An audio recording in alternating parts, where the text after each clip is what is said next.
Halo, assalamualaikum warahmatullahi wabarakatuh. Terima kasih buat teman-temanku semua pecinta catur di seluruh Indonesia yang sudah berkunjung di channel saya ini. Semoga kalian diberi kesehatan dan rezeki yang melimpah. Nah, oke teman-teman, di video kali ini saya akan membagikan ilmu kombinasi catur dari Michael Tal. Nah, tetapi sebelum saya lanjut video lebih lanjut, jika kalian belum subscribe channel saya ini, silahkan kalian klik tombol subscribe, like, dan juga share jika menurut kalian video ini bermanfaat bagi orang banyak. Nah, oke teman-teman, langsung saja kita masuk di pembahasannya, di mana di pembahasan kali ini saya akan membahas tentang ilmu kombinasi catur Michael Tal. Di mana di permainan ini Michael Tal memegang bedak putih melawan Swedwin Tablis memegang bedak hitam. Dan di mana Michael Tal mengalami pembukaan E4, C5, Sicilia Defense, kuda ke F3, E6. Nah teman-teman, ini dikenal dengan variasi Perancis. D4 dan C kali D4, kuda kali D4, dan A6. Nah teman-teman, ini dikenal dengan variasi kan ataupun kan variasi. Berlanjut gajah ke D3, mempersiapkan rokade, kuda ke E7, kuda ke C3, kuda B ke C6, menawarkan pertukaran kuda, kuda ke B3. Dan jelas teman-teman, menghindari pertukaran. Kuda G6, rokade, B5, dan jelas teman-teman mengaktifkan gajah ke depan. Gajah ke E3, D6, F4, langsung mendobrak di sayap Raja Hitam. Gajah E7 dan menteri ke H5. Dan jelas teman-teman juga langsung memantau pion H7. Gajah ke F6 mengancam juga kuda, dan benteng A D1 juga menguasai jalur D. Dan gajah pukul kuda.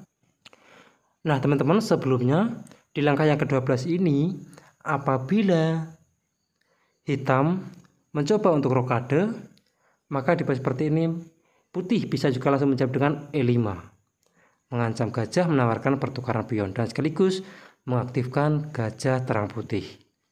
Dan D kali E5, maka gajah ke E4 menyerang juga kuda, dan sekaligus membuka ruang benteng menyerang menteri. Menteri ke C7 mensupport kuda ke depan, maka F5 menyerang juga kuda dan menawarkan pertukaran pion lagi teman-teman. Dan pion pukul pion, maka kuda ke D5 menyerang menteri, menyerang gajah. Nah teman-teman, di bawah seperti ini saya sudah menyiapkan dua jawaban. Untuk yang pertama, apabila menteri ke B7, maka kuda ke C5 mengancam juga menteri, menteri ke B8, dan barulah kuda pukul gajah, tempo skak. Pion pukul kuda, maka gajah pukul kuda. Nah di bawah seperti ini sudah jelas teman-teman, keunggulan satu perwira di tangan putih. Nah oke, kita kembali lagi di langkah yang ke-16 ini. Untuk di jawaban yang kedua, nah di bawah seperti ini, apabila menteri ke D6 dan jelas mensupport kuda, mensupport gajah, maka simpel saja gajah ke C5 mengancam juga menteri dan tembus menyerang benteng. Menteri ke D8, maka kuda pukul gajah, tempo skak, menteri pukul kuda, dan benteng ke D6. Dan jelas teman-teman menyerang menteri dan menyerang kuda. Gajah ke E6, maka di seperti itu teman-teman, kalian bisa menunda terlebih dahulu memakan kuda, dan lebih baik gajah pukul pion. Dan lihat teman-teman, di mana jalur F sudah terbuka lebar, di mana dan juga gajah terang hitam juga terpin oleh benteng. Dan menteri E7, maka barulah benteng pukul kuda dan membuka ruang buat gajah menyerang menteri. Menteri ke D7, gajah ke E4. Nah lihat teman-teman, di mana di seperti ini ancamannya semua serba salah. Nah oke, maka dari itu kita kembali.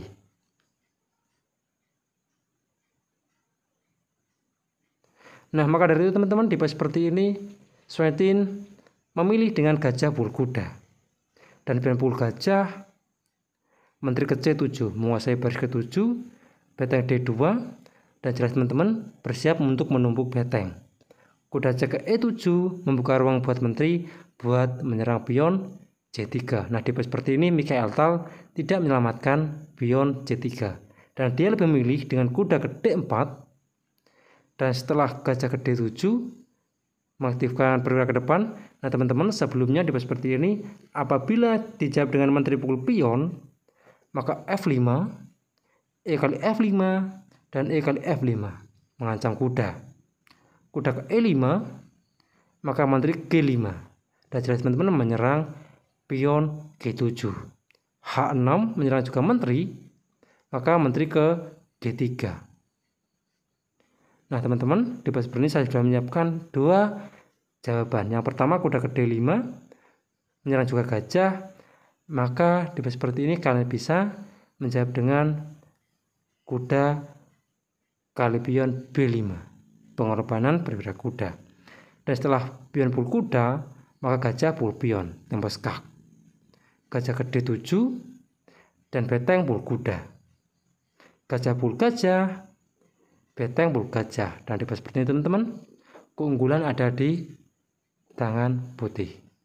Dikarenakan unggul perkembangan perwira. Nah, oke, kita kembali lagi di langkah yang ke-19.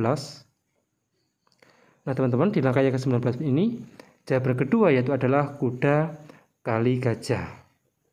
Nah, di seperti ini teman-teman, kalian bisa menjawab dengan beteng pukul kuda mengancam menteri, dan apabila menteri ke C7 maka gajah ke F4 menambah tekanan buat pion D6. Dan gajah pukul pion menyerang beteng, maka beteng E3 dan jelas mengepin kuda. Rokade, maka beteng pukul kuda.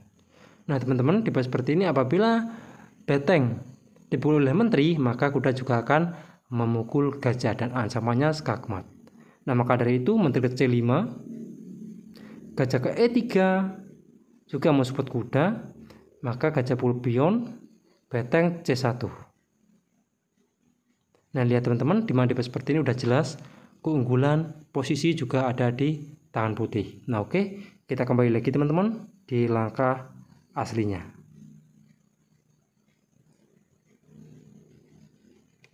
Nah, di langkah aslinya ini dijawab dengan gajah ke D7 perkembangan perwira, dan Mikhail Tal memilih dengan F5 mendobrak di sayap raja, dan pion pukul F5 dan pion E pukul F5 menyerang kuda, kuda ke E5 menyerang juga gajah, dan di pos seperti ini Mikhail Tal memiliki langkah brilian dengan kuda ke E6 menyerang menteri, menyerang pion G7, dan gajah pukul kuda dan pion pukul gajah.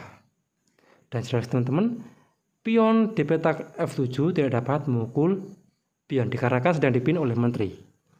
G6 masih dicoba menyerang juga menteri, dan sesuai thumbnail teman-teman, di pos seperti ini Mikhail Tal menjawab dengan menteri mukul kuda.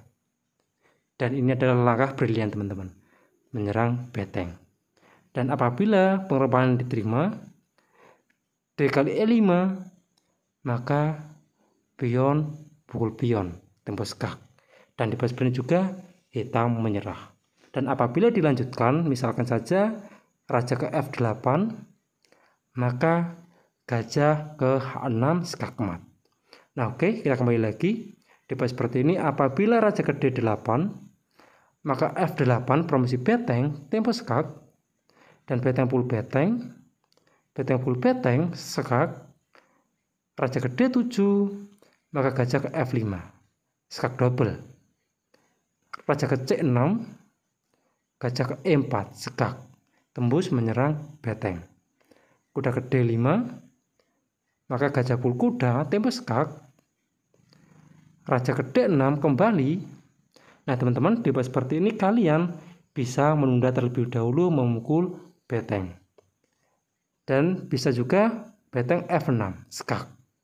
Langkah paksa lagi, raja ke D7, beteng F7 skak, raja ke C8, maka beteng pukul menteri skak, raja pukul beteng. Dan di pos seperti ini udah jelas keunggulan 3 perwira sekaligus teman-teman. Nah, oke teman-teman, mungkin cukup sekian video saya kali ini, semoga bermanfaat bagi kalian semua. Jika ada kurang lebihnya saya mohon maaf, dan jika kalian ada kritik dan saran silahkan kalian coret di kolom komentar. Assalamualaikum warahmatullahi wabarakatuh.